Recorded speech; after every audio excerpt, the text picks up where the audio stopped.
Eis que a China, mais uma vez, surpreende e lança o aplicativo de inteligência artificial com o nome de DeepSeek e abala, realmente, segundo a grande mídia, as empresas ali como NVIDIA e outras que atuam fortemente na produção das GPUs, os chips de alta performance, para a inteligência artificial. Então, quero colocar aqui para vocês algumas observações, depois de ler muita matéria ao longo do dia. Então, quero colocar algumas observações para vocês de algumas coisas que me chamam a atenção. Primeiro, o chamado timing.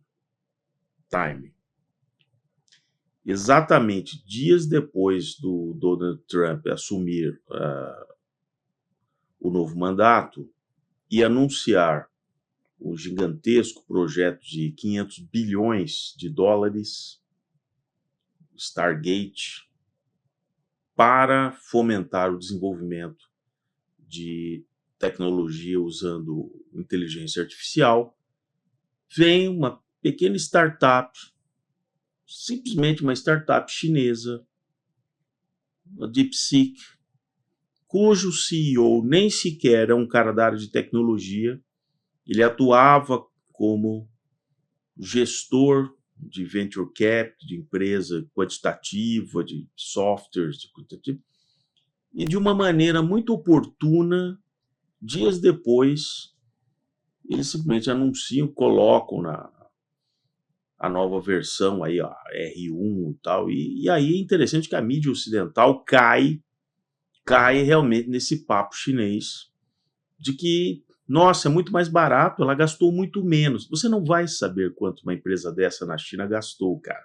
Pode esquecer. O jornalista já recebeu a pauta pronta, né, dos chineses. É isso que eles fazem, né? Eles inoculam uma informação para o jornalismo que baba realmente para a China divulgar.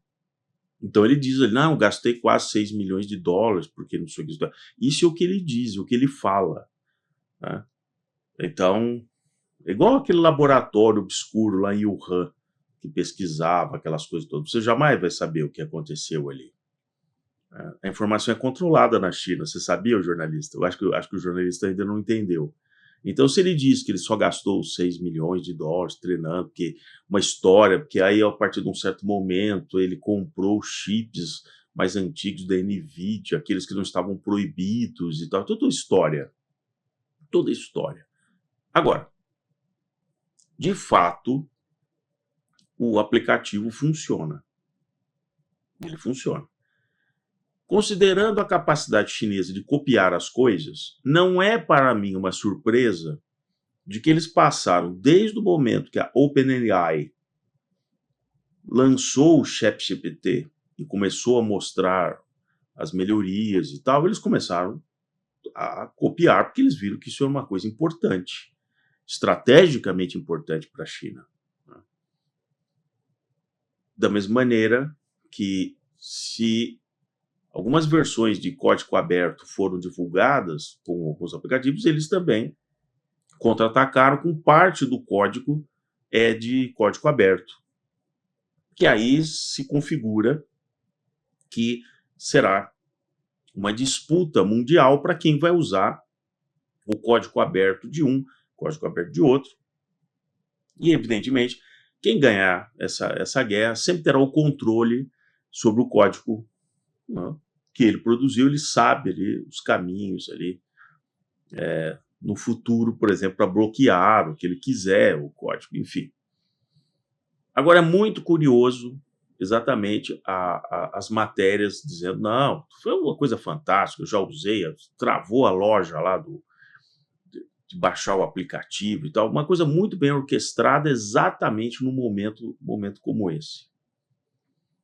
Com relação a se ele é melhor ou pior do que o ChatGPT e outros, a gente vai ter que aguardar. Não é isso exatamente uma divulgação midiática que faz a diferença. Pode ser que em algumas atribuições, mesmo porque um dos motores fundamentais desses algoritmos é o sistema de treinamento.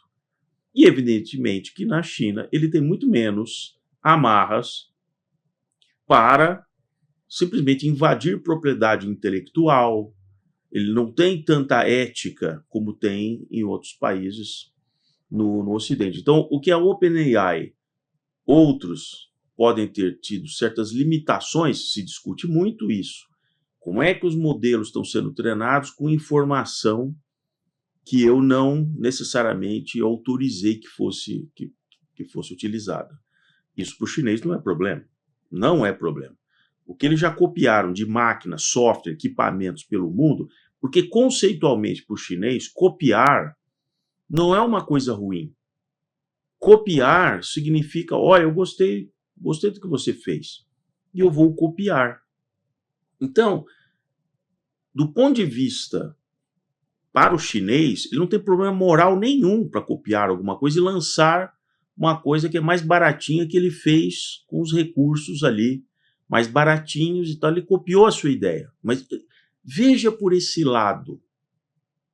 É uma honra eu copiar a sua ideia, tá certo? Dentro de um contexto realmente chinês. É uma honra eu copiar a sua ideia. Né?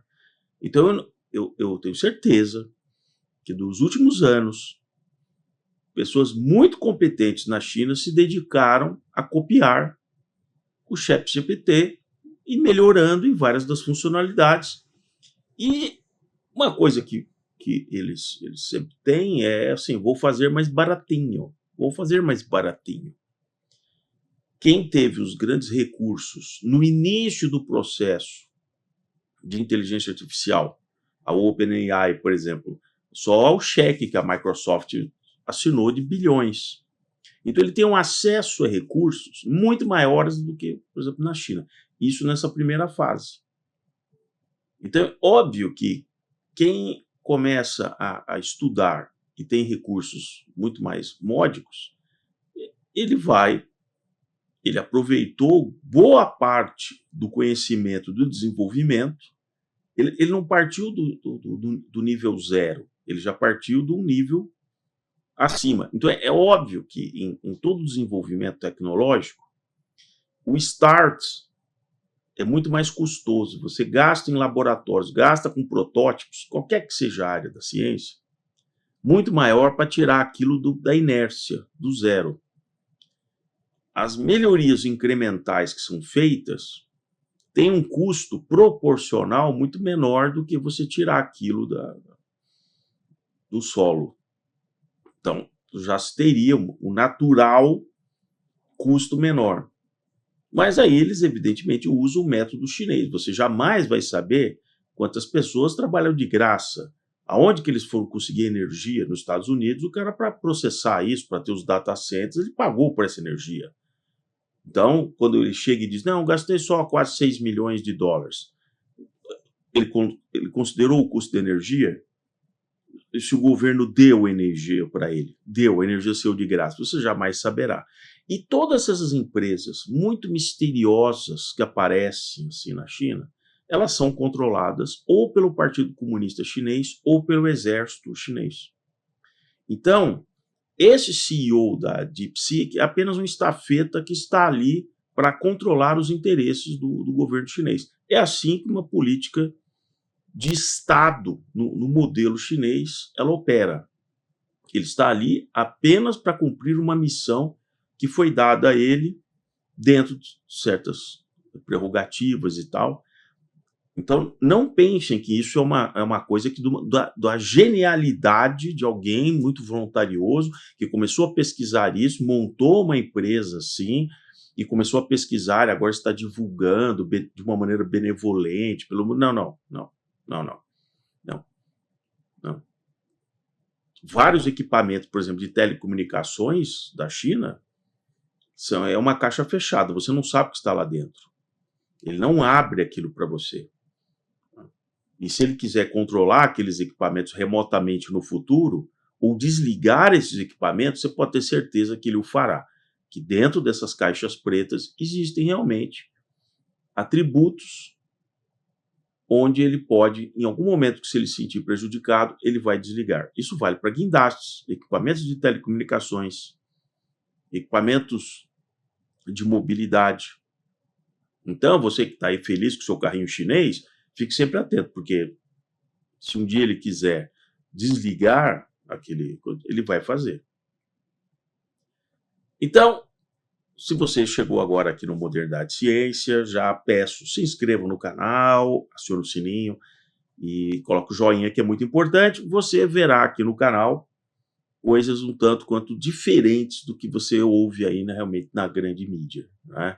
É aquela, vocês sabem, né? Então, vocês sabem o que esperar da grande mídia, né, que odeia, né, a versatilidade das redes sociais, tá bom? Grande abraço.